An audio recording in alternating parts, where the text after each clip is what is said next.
يا راغبا في كل علم نافع. ينمو العلم ويتقدم بتقنياته ومجالاته، ومعه نطور أدواتنا في تقديم العلم الشرعي. أكاديمية زاد أكاديمية ينبوعها صاف ليروي غلة الظمآن. وتعلم الفقه الميسر عاملا بالشرع دون تعصب لفلان. بشرى لنا زاد أكاديمية للعلم كالأزهار في البستان.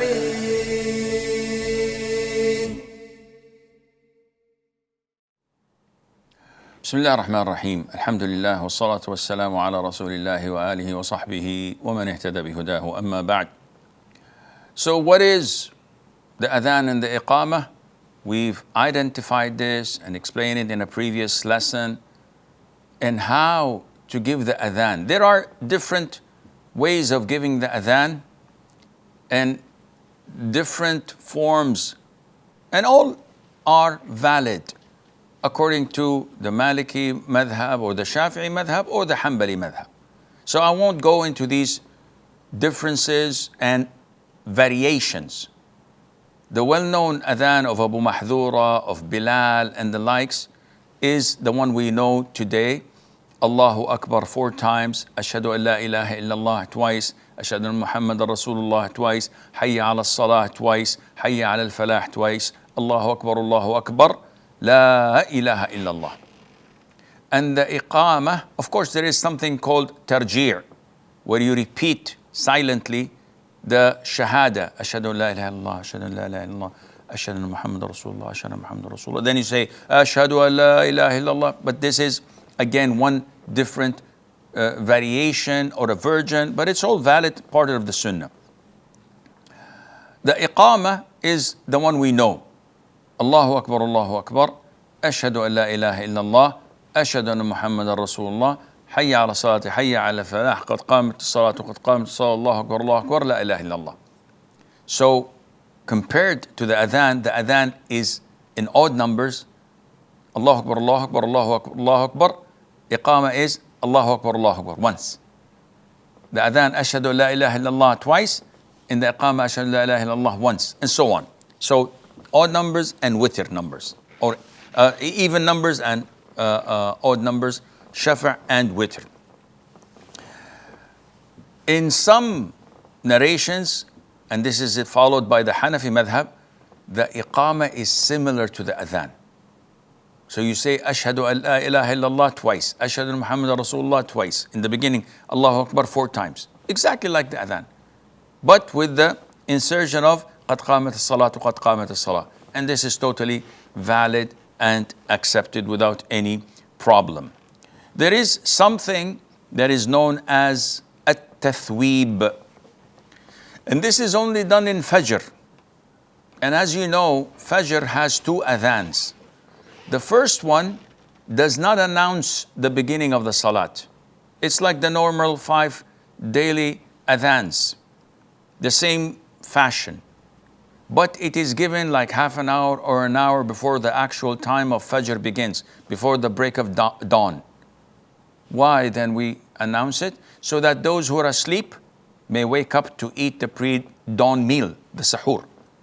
And those who are praying tahajjud would be aware that Fajr or the dawn is about to break, so they conclude their night prayer with witr. The second adhan, which is the adhan that announces the break of dawn, the real Fajr time, has tathweeb. And tathweeb is, after you say Hayya ala al-falah, Hayya ala al-falah, you say twice, As-salatu khayrun min al-nawm. As-salatu khayrun min al-nawm. Then you continue, Allahu Akbar, la ilaha illallah. What does As-salatu khayrun min al-nawm means? It means that prayer is better than sleeping. And this is the difference between the 2 adhans. And what is recommended for us who are not giving the adhan?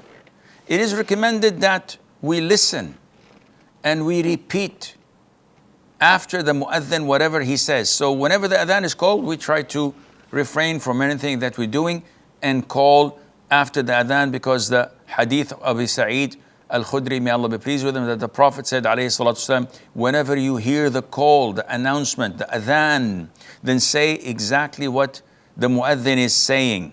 So this is the sunnah, except I say Allahu Akbar like him, Ashhadu la ilaha illallah, Ashhadu Muhammadur Rasulullah twice like him.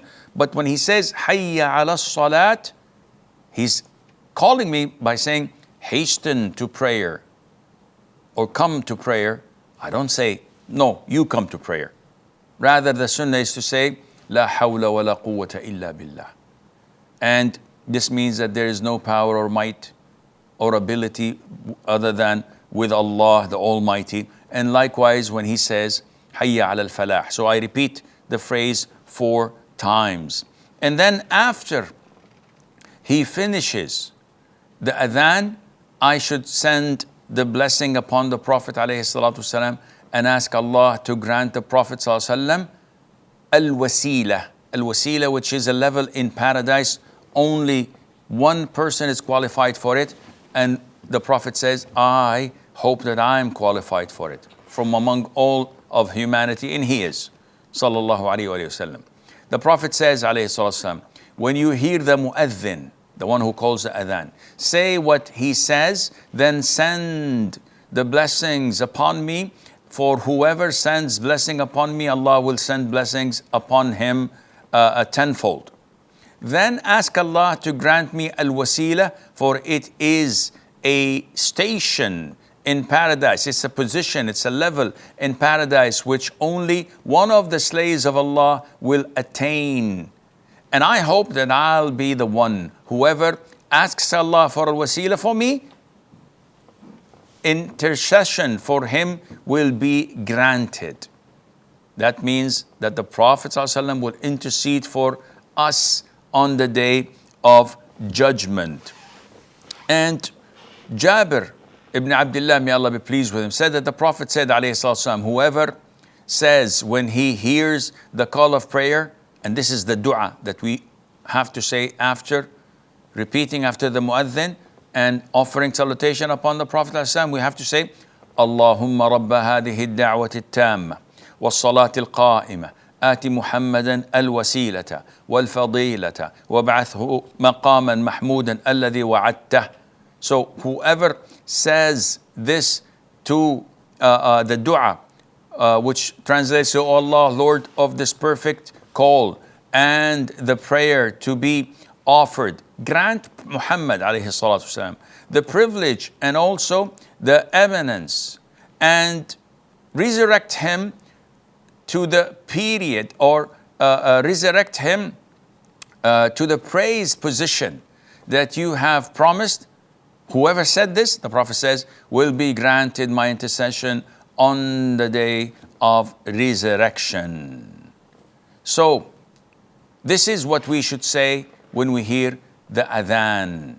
Now, when the tathweeb is taking place, and the muadhin says, As-salatu khayrun min al-nawm, should we repeat the same phrase or say something else? No, you should say the same thing. Don't reply by saying the Prophet has said the truth, etc. No. Exactly like Allahu Akbar, Ashhadu an la ilaha illallah, Ashhadu Muhammadur Rasulullah. You say, As-salatu khayrun min al-nawm, As-salatu khayrun min al-nawm. Also, one of the great times of answering your dua, which is most likely to happen, is between the adhan and the iqamah. So when the adhan is called, the period between the end of the adhan and the iqamah is time for dua, because the Prophet said, alayhi wasallam, dua or supplication is not rejected between adhan and iqamah. A lot of those who give the adhan may make mistakes, and some of these mistakes are done by Arabs. So in order to avoid these mistakes, some of them, when they say Allahu Akbar, they say it with a question form. Allahu Akbar, Allahu Akbar. This is a question form in Arabic, as if you're saying, is Allah the greatest? Is. And this is totally invalidates the adhan. And someone would also say, Allahu Akbar. And this means, in Arabic, Allah is a drum. A'udhu billah. Ta'ala Allahu amma yaqulun. And this is also impermissible. And for Arabs, this is totally haram and not accepted or valid. Unfortunately, it's being done even by some of the Arabs who do not know how to say it. And some would insert a letter. So instead of saying Allahu Akbar, they pause and say Allahu wa Akbar. And this is also totally wrong and invalidates the adhan or the iqamah. Now, it is worth noting that after the adhan we have the dua, after sending the salutation upon the Prophet ﷺ. What do we have after iqamah? Nothing. Some people say the same dua after the iqamah. This is wrong. There is no dua after the iqamah. And what should I do if I hear 7 or 8 masjids around me calling the adhan? It is not logical to repeat behind each one of them saying Allahu Akbar 2 times, 6 times, 10 times. This is not logical. Pick one and follow through till the end of the adhan, and this is the best for you. If I'm traveling, should I give the adhan? The answer is yes. The adhan is also recommended for those traveling. Although we are in the open area, not in a masjid, but this is according to the hadith of Malik ibn al-Huwayrith, may Allah be pleased with him, that the Prophet ordered them when they're traveling to call for the adhan. Women are not supposed to give adhan or iqamah because their voices are not to be announced, and they're not ordered to pray in congregation either. But if a woman among her peers in an excluded place where there are no men who can hear them would like to call the adhan and the iqamah, there is nothing wrong in that, inshaAllah. What happens if we were to combine between prayers? So I'm a traveler. The sunnah is that you give 1 adhan and 2 iqamas, 1 for each prayer. This was done in both Arafah and Muzdalifah, and it's still going on in Hajj season according to the hadith where the Prophet did this, alayhi salatu wasalam, the hadith of Jabir ibn Abdullah. Now, is the one who gave the adhan obliged to give the iqamah? No, this is the sunnah. But if someone else stands up to give the iqamah, then there's no problem in that. What about if I hear the adhan from the radio or it's being recorded?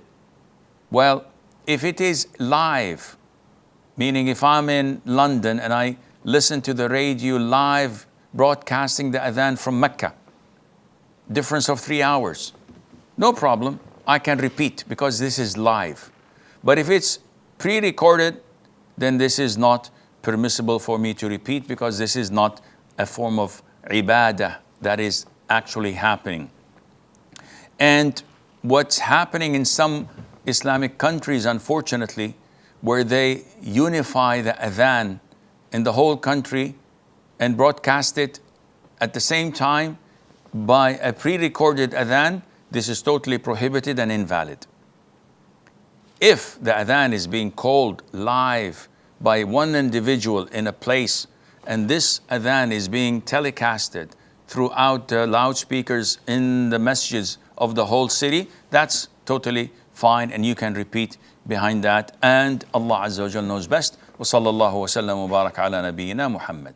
يا راغبا في كل علم نافع ينمو العلم ويتقدم بتقنياته ومجالاته، ومعه نطور أدواتنا في تقديم العلم الشرعي.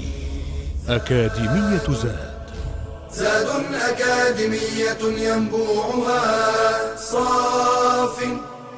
صاف ليروي غلة الظمآن، وتعلم الفقه الميسر عاملا بالشرع دون تعصب لفلان. بشرى لنا زاد أكاديمية للعلم كالأزهار في البستان.